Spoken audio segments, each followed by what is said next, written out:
गहरी अमावस्या की रात थी। आसमान में एक भी तारा नहीं झिलमिला रहा था। छोटे से कस्बे रामनगर के बाहर बना पुराना रेलवे स्टेशन जैसे मौत की खामोशी में डूबा हुआ था। रात के 2:30 बज चुके थे। ठंडी हवा प्लेटफॉर्म पर सरसराती हुई गुजर रही थी। चारों तरफ इतना सन्नाटा था कि लगता था जगह खुद सांसें रोककर खड़ी हो। दूर दूर तक कोई जीव जंतु भी दिखाई नहीं दे रहा था। स्टेशन के पास सिर्फ एक पुराना रिक्शा खड़ा था और उसके पास खड़ा था सुरेश, एक साधारण रिक्शा वाला। आज उसने कुछ देर पहले ही आखिरी यात्रियों को छोड़ा था और अब घर लौटने की सोच रहा था। आज तो बड़ी सुनसान रात लग रही है, एक भी सवारी नहीं। अमावस्या है, लोग आज तो घर से बाहर ही नहीं निकलते। अब ज़्यादा देर यहाँ खड़े रहना ठीक नहीं। चल सुरेश, घर चलते हैं, रास्ता आराम से कट जाएगा। सुरेश मन ही मन खुद से बातें कर रहा था। फिर भी मन में एक ख्याल अटक गया, आखिरी ट्रेन तो आने वाली है। क्या पता कोई यात्री उतरे और सवारी मिल जाए, थोड़ी बहुत कमाई और हो जाएगी। बस थोड़ा रुक लेते हैं। उसने ऐसा सोचा और ट्रेन का इंतज़ार करने लगा। तभी दूर पटरियों की तरफ से हल्की सी सीटी की आवाज़ हवा में तैर कर आई। सुरेश ने सिर उठाकर देखा कि ट्रेन आ रही थी। ट्रेन प्लेटफॉर्म पर आकर रुकी। उसमें से 2 युवक उतरे, विक्रम और अर्जुन। दोनों शहर से आए थे। कंधे पर बैग टंगे हुए थे और चेहरों पर उत्साह। फाइनली रामनगर पहुंच गए यार। सुना था यहाँ का माहौल तो बहुत रोमांचक है। हाँ भाई, लेकिन स्टेशन तो बिल्कुल वीरान लग रही है। खैर, उम्मीद है कि कोई सवारी मिल जाए। वो दोनों आपस में ही डिस्कस कर रहे थे। तभी सुरेश ने उन्हें देखते हुए आवाज दी, ओ भाई, सवारी चाहिए, कहाँ जाना है? वो दोनों सुरेश के पास आए और बोले, भैया, यहाँ आसपास ठहरने की कोई जगह मिलेगी क्या? हम पहली बार आए हैं, थोड़ा एडवेंचर करना चाहते थे। शांत गांव, हरियाली और थोड़ा रोमांच। सुरेश ने मुस्कुराकर कहा, जगह तो आपने बहुत सही चुनी है। हमारा कस्बा बहुत शांत है, लेकिन आज अमावस्या की रात है। ऐसी रातों में लोग थोड़ा कम बाहर निकलते हैं। अर्जुन ने कहा, अरे भैया, हम डरने वालों में से नहीं हैं। पहले रुकने का इंतजाम कर लेते हैं, फिर सुबह घूमेंगे। सुरेश ने कहा, ठीक है, तो चलिए मेरे घर चलते हैं। घर छोटा है, लेकिन रात आराम से गुजर जाएगी। उन दोनों ने हामी भरी। सुरेश ने रिक्शा स्टार्ट किया और चलना शुरू किया। रास्ते में हवा और ठंडी हो गई।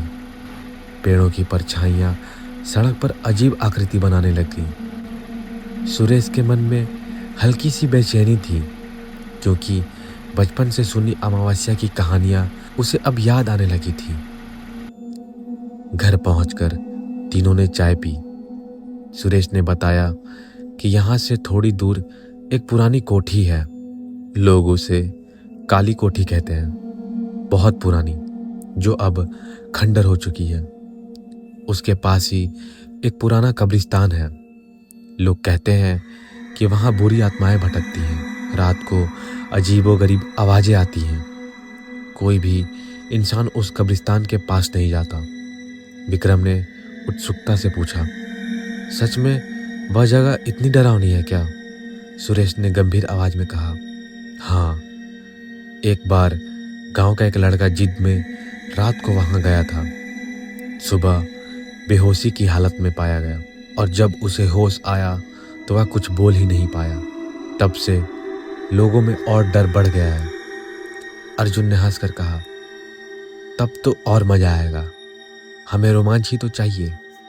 सुरेश ने गंभीर होकर बोला, रोमांच अपनी जगह है, लेकिन सावधानी जरूरी है।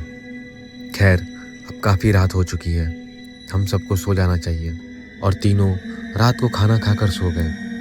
लेकिन विक्रम और अर्जुन की आंखों में नींद नहीं थी। अर्जुन ने विक्रम से कहा, यार कल उस कोठी में एक रात बिताते हैं, क्या कहता है? विक्रम ने जवाब दिया, पागल है क्या?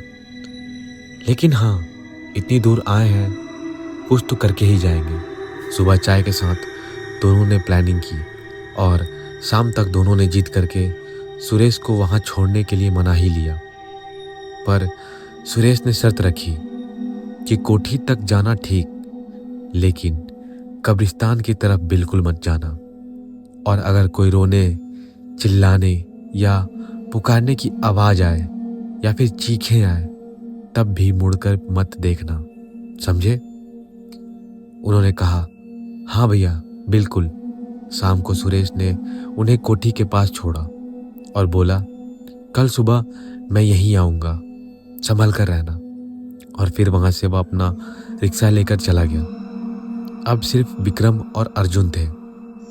घना जंगल, सुनसान पगडंडी और हवा में एक अजीब सी ठंडक और पक्षियों की अनजानी आवाज़ें।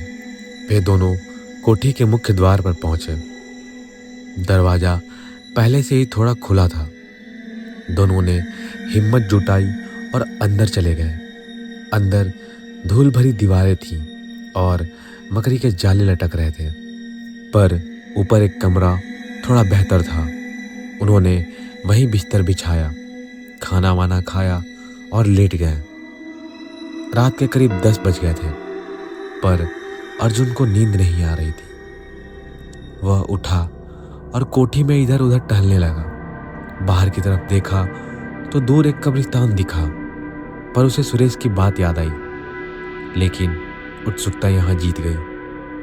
उसने कहा, बस जरा सा पास से देख कर आता हूँ। और वह टॉर्च लेकर कब्रिस्तान की तरफ बढ़ा। कुछ दूर आगे चलने के बाद पेड़ों के बीच एक सफेद सी धुंधली आकृति उसे दिखाई पड़ी। उसे पहले लगा कि यह शायद उसका भ्रम है, पर वह पास गया और जैसे ही उसने टॉर्च मारी, वह आकृति धीरे धीरे पीछे मुड़ी। उसका चेहरा देखकर अर्जुन की सांसें रुक गईं। भयानक मुस्कान, बिखरे लंबे बाल, खाली आंखें और अगले ही पल एक खौफनाक हंसी की आवाज़ गूंजी। पूरी कोठी कांप उठी। अर्जुन चीखा और बेहोश होकर वहीं गिर पड़ा। उस ठहाके से विक्रम की नींद टूट गई। उसने कहा, अर्जुन कहाँ है तू? वह बाहर निकला। कोठी में इधर उधर पुकारते हुए वह अर्जुन को ढूंढ रहा था, पर कोई जवाब नहीं मिला। फिर कब्रिस्तान की तरफ से तेज चीख सुनाई दी। यह शायद अर्जुन की आवाज़ थी। विक्रम दौड़ा, नीचे पहुंचा तो अर्जुन जमीन पर बेहोश पड़ा था। जैसे ही उसने उसे उठाने की कोशिश की, पीछे से वही डरावनी हंसी उसे भी सुनाई दी। विक्रम पलटा और सामने वही भयानक साया खड़ा था। सफ़ेद साड़ी, लंबे काले बाल, विशाल सड़ा हुआ चेहरा। विक्रम की आंखों के सामने एकदम से अंधेरा छा गया और वह वहीं गिर पड़ा। अगली सुबह सुरेश रिक्शा लेकर वहां पहुंचा, पर उसे दोनों ही दिखाई नहीं दिए। वह चिंतित हो उठा। उसने गांव वालों को बुलाया और वे सब मिलकर उन्हें ढूंढने लगे। फिर कुछ समय के बाद दोनों जंगल में बेहोश पाए गए। उन्हें घर लाया गया। कई घंटों के बाद अर्जुन को होश आया, पर विक्रम अब भी बेहोश पड़ा था। सुरेश ने गंभीर आवाज में कहा, मैंने समझाया था, हर जगह रोमांच के लिए नहीं होती। जिस जगह के बारे में पूरी बात ना पता हो, वहाँ जिद नहीं करनी चाहिए। जिद कभी कभी भारी पड़ सकती है। अर्जुन की आंखों में आंसू थे। उसने कहा, सही कहा भैया, हमारी गलती थी कि आपकी बात को हमने हल्के में लिया। हम वादा करते हैं कि आगे से कभी ऐसा नहीं करेंगे। हमें माफ़ कर दीजिए। उस रात की याद उसके मन में हमेशा के लिए एक डर के रूप में बस गई। अमावस्या की काली छाया ने उन्हें सिखा दिया था कि कुछ रहस्य छिपे रहने ही बेहतर होते हैं। तो आज की कहानी में बस इतना ही। आई होप कि आज की कहानी आप सबको पसंद आई होगी।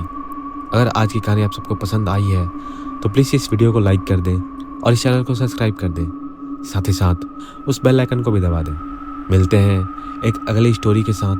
तब तक के लिए धन्यवाद।